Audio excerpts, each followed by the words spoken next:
by taking the man's torch from him, and we proceeded alone. The passage, which at first scarcely admitted us, quickly grew narrower and lower. We were almost bent double, yet still we persisted in making our way through it. At length we entered a wider space, and the low roof heightened. But, as we congratulated ourselves on this change, our torch was extinguished by a current of air, and we were left in utter darkness.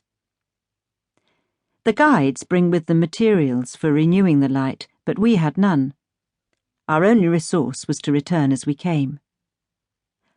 We groped round the widened space to find the entrance, and after a time fancied that we had succeeded.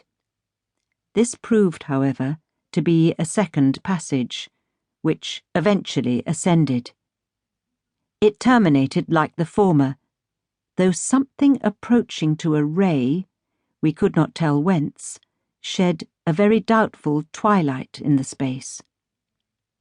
By degrees our eyes grew somewhat accustomed to this dimness, and we perceived that there was no direct passage leading us further, but that it was possible to climb one side of the cavern to a low arch at top, which promised a more easy path, from whence we now discovered that this light proceeded. With considerable difficulty we scrambled up, and came to another passage with still more of illumination, and this led to another ascent like the former. After a succession of these, which our resolution alone permitted us to surmount, we arrived at a wide cavern with an arched, dome-like roof. An aperture in the midst let in the light of heaven, but this was overgrown with brambles and underwood, which acted as a veil, obscuring the day and giving a solemn religious hue to the apartment.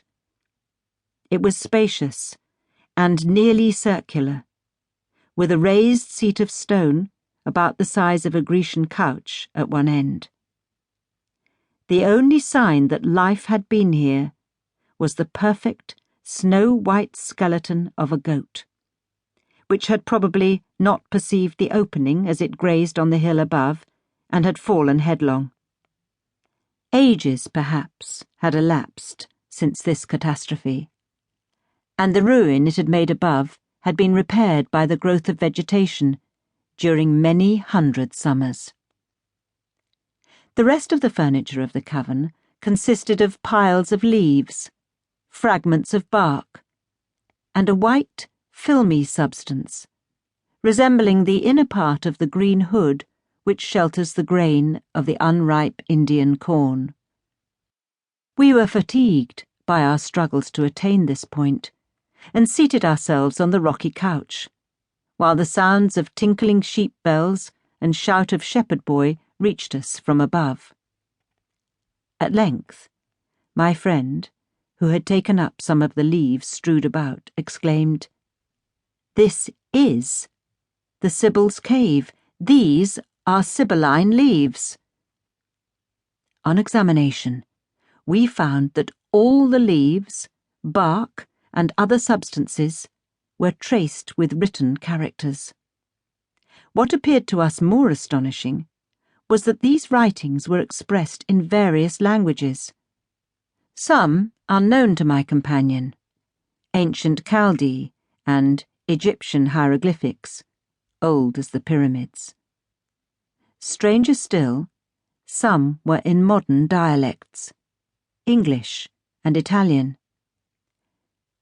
We could make out little by the dim light, but they seemed to contain prophecies, detailed relations of events but lately past, names, now well known but of modern date, and often exclamations of exultation or woe, of victory or defeat, were traced on their thin, scant pages.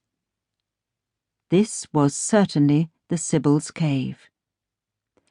Not indeed exactly as Virgil describes it, but the whole of this land had been so convulsed